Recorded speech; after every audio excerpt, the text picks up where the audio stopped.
اعوذ باللہ من الشیطان الرجیم بسم اللہ الرحمن الرحیم رب اشرح لی صدری ویسر لی امری واحلل عقدۃ من لسانی یفقہوا قولی رب زدنی علما۔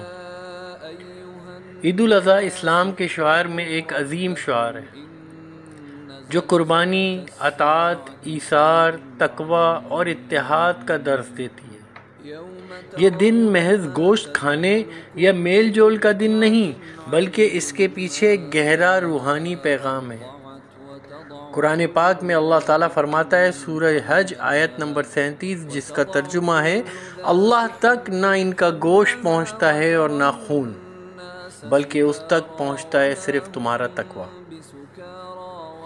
اللہ تعالیٰ ظاہری عمل کو نہیں دیکھتا، بلکہ نیت اور دل کی پاکیزگی کو دیکھتا ہے۔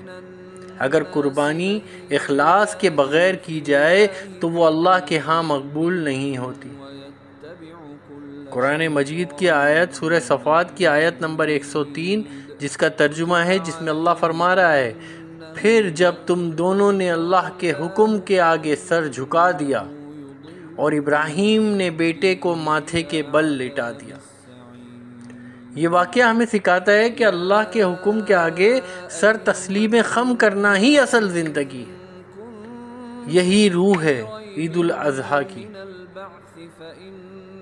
قربانی کے دن سب سے محبوب عبادت، حدیث میں آتا ہے، جامع ترمذی حدیث نمبر 1493، اللہ کو سب سے زیادہ محبوب عمل عید کے دن قربانی ہے۔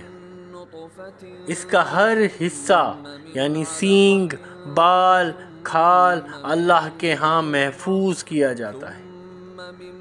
ایک اور حدیث میں آتا ہے، سنن ابن داؤد حدیث نمبر 1765، یوم النحر یعنی 14 ذی الحج اللہ کے نزدیک سب سے عظیم دن ہے۔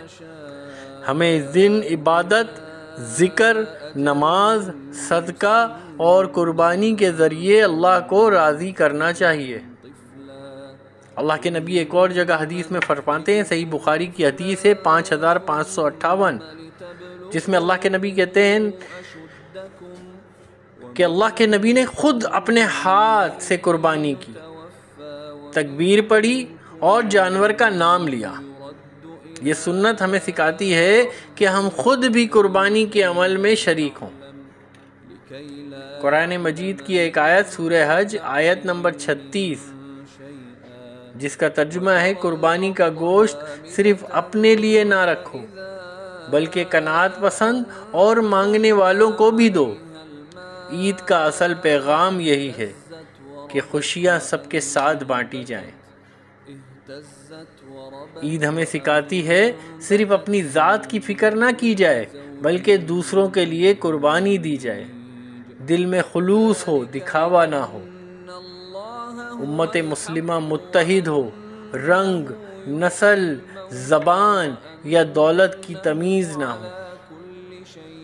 قربانی خالص اللہ کے لیے کریں، نہ کہ ریاکاری یا رسم کے لیے۔ سنت ابراہیمی کو زندہ کریں، ہر حکم پر سر تسلیم خم کریں۔ عید کے دن اپنے رشتہ داروں میں، ہمسایوں میں اور غریبوں کو ضرور یاد رکھیں۔ نماز عید کے بعد کثرت سے تکبیرات اور تسبیحات کا شکر ادا کریں۔ تکبیرات پڑھتے رہیں، اللہ اکبر، اللہ اکبر، لا الہ الا اللہ، اللہ اکبر، اللہ اکبر، وللہ الحمد۔ جب آپ عیدگاہ کی طرف جائیں تو تکبیرات پڑھتے ہوئے جائیں، جب عیدگاہ سے باہر آئیں تو تکبیرات پڑھتے ہوئے نکلیں۔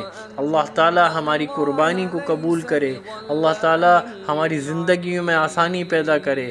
وآخر دعوانا ان الحمد للہ رب العالمین۔